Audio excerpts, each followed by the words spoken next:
ازاي تبقي ست ناجحه وقويه، وازاي انك تبقي ست مميزه عن الناس اللي موجوده حواليكي. يعني في 3 حاجات. اول حاجه ودي مهمه جدا، انك لازم تكوني ناجحه في حياتك الاجتماعيه.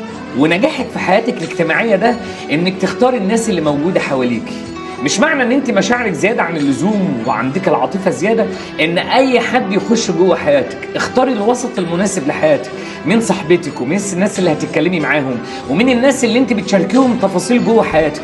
كل لما تختاري وسط اجتماعي حواليكي جيد امن هيديك نوع من انواع الامان في حياتك، وعمره ما هيسبب لك تهديد في حياتك، لان الست قوتها انها تحس بالامان. 2، لازم تكوني بتمارسي عمل معين طبقا لخطه في حياتك.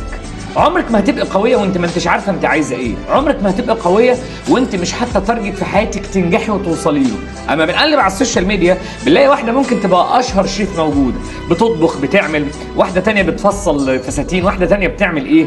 ما انا مش عايزك تبقي اينشتاين او نيوتن يعني، بس انا عايزك تبقي عامله خطه لحاجه انت عايزاها، لان عمر ما هتبقى عندك قوه غير اما تحس ان انت حققتي نجاح قدامك بايدك.